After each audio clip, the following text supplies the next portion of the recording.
A Europa está sob ataque e desta vez não são caças russos violando espaços aéreos nem drones cruzando fronteiras. O alvo é invisível, mas os efeitos são devastadores: aeroportos paralisados, voos cancelados, passageiros presos em terminais. Londres, Berlim, Bruxelas, os principais hubs do continente foram atingidos por um ciberataque massivo que derrubou os sistemas da Collins Aerospace, empresa responsável pelo check-in e embarque global. O caos é generalizado: filas intermináveis, atrasos em cascata, aeroportos operando no modo manual, como se estivéssemos nos anos 1980. As autoridades tentam se desvincular, mas a verdade é uma só: alguém mirou na espinha dorsal da aviação europeia, e o resultado é um colapso que afeta milhões. Enquanto isso, no fronte, a máquina de guerra russa não para. Analistas do Deep State confirmam: as tropas de Moscou avançam em 3 frentes simultâneas. Na região de Donetsk, perto de Katerinica, em Dnipropetrovsk, na direção de Torets, e em Zaporizhzhia, próximo a Novoivaniva. São 165 confrontos em apenas 24 horas, com os combates mais brutais concentrados em Pokrovsk, onde os ucranianos resistem a 50 investidas em um único dia. Mas a resposta de Kiev não se limita às trincheiras. Drones ucranianos seguem incansáveis, atingindo o coração da economia russa, as refinarias e oleodutos que financiam a guerra. Estações-chave do pipeline Kibishelt-Koretsk, como Zenzevaca, em Volgograd, e Sovkhuznaya, em Samara, foram reduzidas a cinzas. O fluxo de petróleo foi interrompido, e o orçamento do Kremlin sangra. A mensagem é clara: cada rublo gasto com mísseis será respondido com precisão cirúrgica. Em meio à escalada, um encontro pode mudar o jogo. Volodymyr Zelensky confirmou uma reunião com Donald Trump em Nova York, à margem da Assembleia Geral da ONU. Na pauta, defesa, tecnologia, energia e, acima de tudo, sanções mais duras contra a Rússia e garantias de segurança para a Ucrânia. A Europa já deu seu aval, mas sem os Estados Unidos, o sistema não funciona, afirmou Zelensky. O simbolismo é forte: enquanto Putin recusa qualquer diálogo, a aproximação entre Kiev e Washington pode ser o sinal que o Ocidente precisa para unificar sua pressão sobre Moscou. Até as primeiras-damas devem se encontrar. Olena Zelensky e Melania Trump discutirão questões humanitárias, especialmente o destino das crianças ucranianas deportadas pela Rússia, um crime que o mundo não pode ignorar. Mas há um problema: os Estados Unidos estão recuando. O Pentágono, segundo The Atlantic, bloqueou a venda de sistemas Patriot para aliados europeus, alegando falta de estoque. Não podemos nos dar ao luxo de suprir a Europa, teria dito Elbridge Colby, número 2 do Departamento de Defesa. Pior, a Reuters revela que a assistência militar à Letônia, Lituânia e Estônia, países da OTAN na linha de frente contra a agressão russa, será reduzida. A mensagem de Trump é direta: a Europa precisa se virar sozinha. Em plena escalada do conflito, o continente fica exposto, justamente quando a ameaça de Moscou nunca foi tão real. Enquanto isso, o Kremlin enfrenta um dilema inesperado: falta mão de obra para a guerra. Seja pelo crescente pacifismo entre os jovens russos, seja pelo medo espalhado pelos vídeos das frentes de batalha, o recrutamento despencou. Os números do segundo trimestre de 2025 são alarmantes e mostram que, mesmo com propaganda e repressão, a população está perdendo a vontade de morrer por um regime que só oferece destruição em troca. A pergunta que fica é: até quando o Ocidente vai assistir a esse jogo perigoso? Entre ciberataques, avanços militares e a traição dos aliados, a Europa está em xeque. A Ucrânia resiste, mas precisa de mais do que palavras.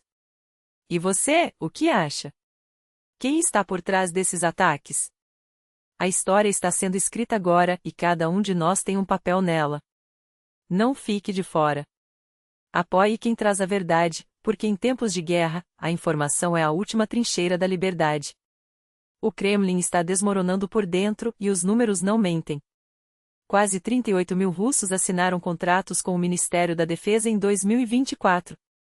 Parece muito. É metade do que foi registrado no mesmo período do ano passado. A informação, divulgada por Andriy Kovalenko, chefe do Centro de Combate à Desinformação da Ucrânia, é um soco no estômago de Putin. Não há mais soldados suficientes para tapar os buracos abertos pela carnificina na frente de batalha. Enquanto isso, o Estado-Maior ucraniano calcula: mais de 1.000 russos morrem por dia, um massacre que supera, em muito, a capacidade de recrutamento do regime.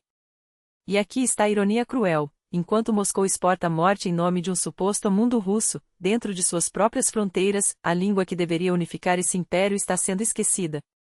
Não é piada, não é exagero, é a realidade nua e crua. O Instituto Federal de Mudanças Pedagógicas da Rússia acabou de revelar os resultados do Exame Nacional Unificado de 2025, e o quadro é desolador. Mais da metade dos estudantes falhou em exercícios básicos sobre o uso de AI. Apenas 46% acertaram questões simples de ortografia. 6 em cada 10 erraram as regras de sinais duros e macios, de hifenização, de palavras compostas. Quase metade tropeçou até em preposições após prefixos. E não dá para culpar a década perdida dos anos 1990. Esses jovens nasceram e foram educados sob o governo de Vladimir Putin. O homem que se gabava de restaurar a grandeza da Rússia não conseguiu nem ensinar seus cidadãos a escrever corretamente na própria língua. O que mais ele falhou em fazer? Enquanto isso, do outro lado do Atlântico, Donald Trump acaba de dar um golpe que pode abalar os alicerces da inovação americana. Em um decreto assinado sem cerimônia, o presidente tornou os vistos de trabalho H-1B 500 vezes mais caros. Sim, você leu certo, de uma taxa modesta de $215, mais impostos, totalizando no máximo $1.500, o custo agora salta para $100.000 por visto. A justificativa?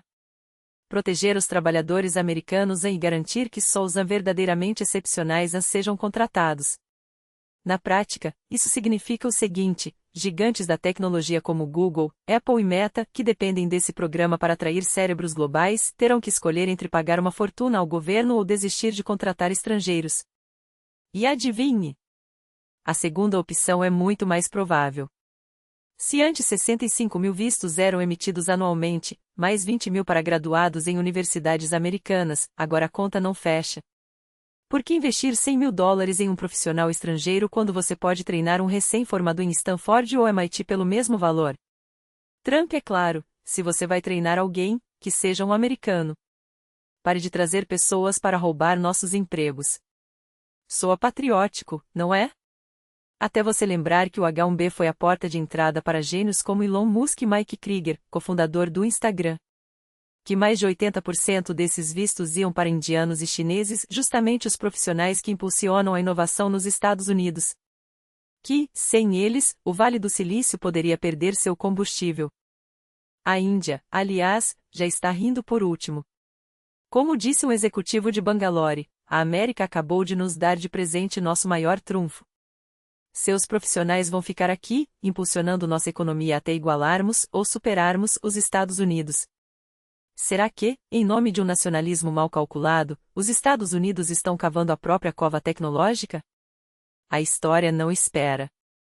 Enquanto a Rússia se afunda em sua própria ignorância e os Estados Unidos riscam seu futuro com canetadas, o mundo não para. Você está acompanhando essas mudanças? Está pronto para o que vem por aí? Porque uma coisa é certa: quem não se adaptar, será deixado para trás. Compartilhe essa reflexão. Debata. Questione. Porque o futuro não é escrito por quem fica em silêncio, é moldado por quem exige respostas. Até a próxima. E que as notícias, quando chegarem, sejam de vitória.